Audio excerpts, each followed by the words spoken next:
Hello friends, this is Nitin and I welcome you to my startup podcast channel Jazair Audio, where we share real stories with real learnings.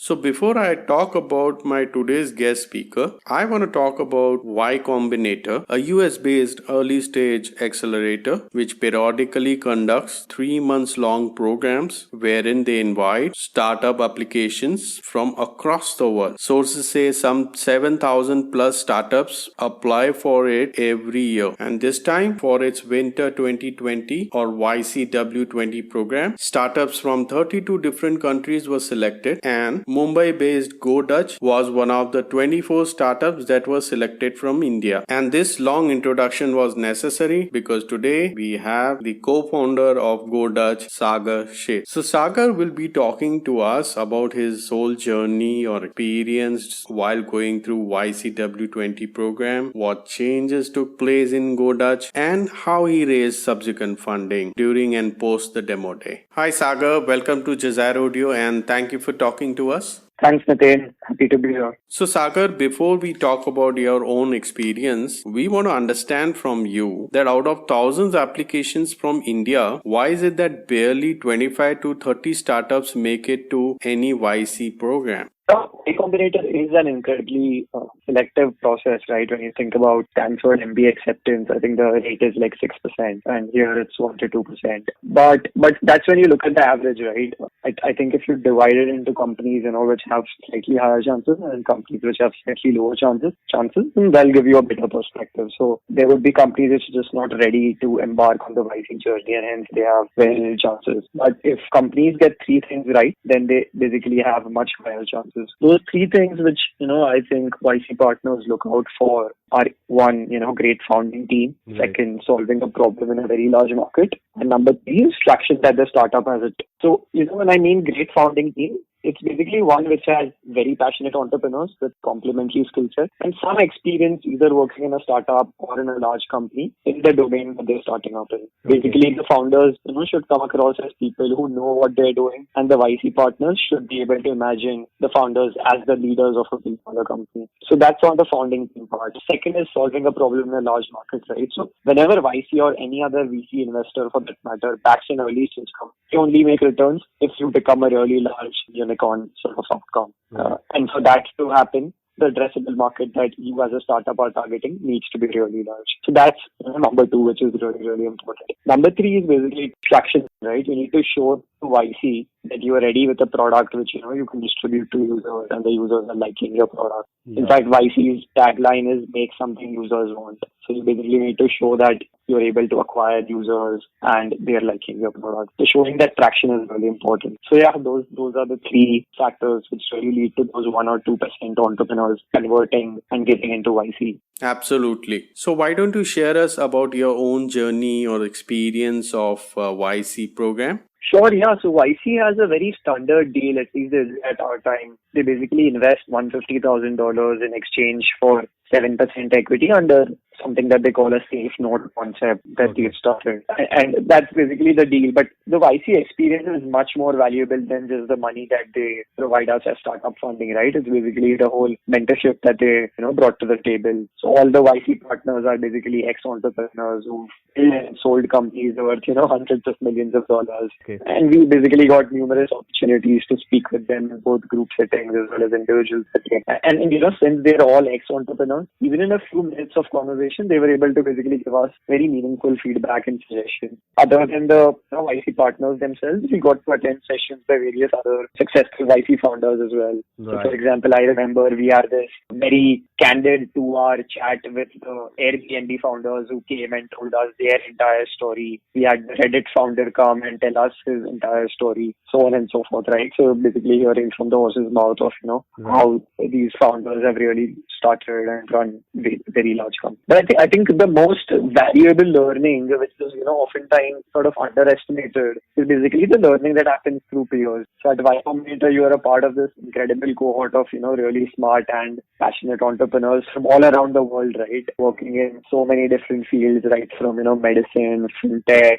cybersecurity, gaming, you name it, right? There's just so much to learn from each and every one. So yeah, the YC experience was obviously one incredible experience for us. Essentially, it means that they fill the required dots for you before you either even enter the market or plan to scale up. In fact, if I were to talk about our experience a little bit more, we were one of the very few Indian companies in the YC batch which didn't have our product live. We actually had an MVP which we had, tested, but didn't have a proper live product. So the YC partners actually encouraged us to launch a beta version as quickly as possible and start taking real user feedback to continuously improve the product. Instead of spending too much time trying to build a great first version of the app, just build something quickly, launch it to the market, and let users give you feedback, and then you constantly experiment and tweak things and make the product better. I believe it was a 3 months virtual program, right? Absolutely. It's a 3-month program where the agenda is to basically build a great product, continue to grow throughout the 3 months. And at the end of the 3 months, there's something called a demo day where you basically pitch to investors and then raise your subsequent funding. And you continue to get support from the mentors and even network with other YC startups? Yes, all the YC partners are always accessible for help, whether it be in person or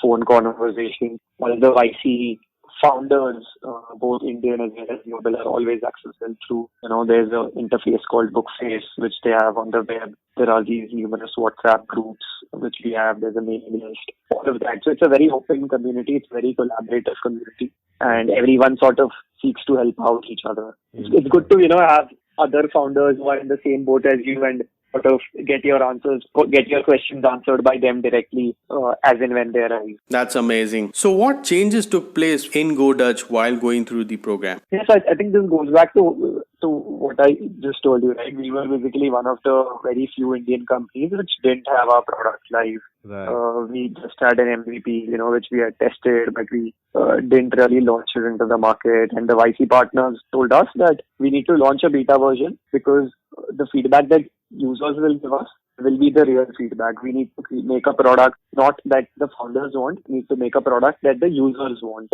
So that was our strategy basically. Then we launched a product quickly to the market, kept experimenting and tweaking things according to what users wanted. And that sort of, has stayed with us. That has brought about a fundamental change in the way the company operates. We are basically a product first company and we have like a product culture that we've built over time. Awesome. So how did you raise the subsequent funding during or post the demo day? Correct. Yes, we have. So during the YC program, like I said, we launched our beta version and got some great user feedback. Yeah. And as we were nearing the end of the 3-month program, we started our fundraising efforts because we knew that by then we had validated our idea and now we just needed the capital to, build out a team and scale our efforts. Right. And the YC brand name really helped here because it gave us access to both global and Indian investors. Absolutely. And a lot of it is, inbound interest where VCs and angel investors come and want to chat with you.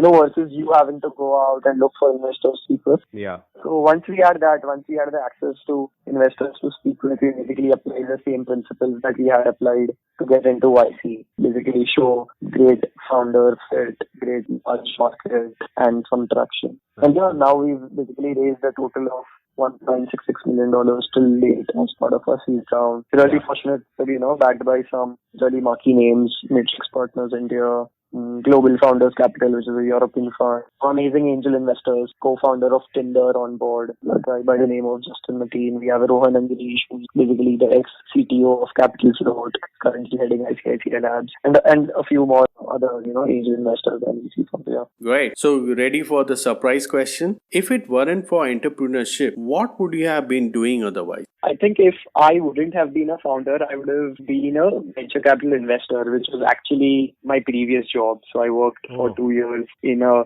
venture capital firm where I was looking at Series B kind of startups. Yeah. I think venture capital is incredibly exciting because you get that energy from entrepreneurs, right? You are talking with different entrepreneurs every day. You're understanding new business models, which are some of which, could be breakthroughs in technology, some of which could be great business model innovation, some of which, would have great impact on society. So I think just that job of a venture capital investor where you are interacting with entrepreneurs on a day in, day out basis and analyzing which businesses out of those would actually merge and become large businesses. Yeah. That I think is an incredibly exciting profession to be in, and I really enjoyed. Fabulous. So with this, we have reached at the end of this podcast. Sagar, thank you for coming on board to Desire Audio and sharing some great insights. I'm sure a lot of founders would love it and find great insights from it. Thanks, Nitin. Thanks. Lastly, I want to thank all the listeners who took their valuable time to listen to this podcast. Keep rocking, be safe, and don't forget to share.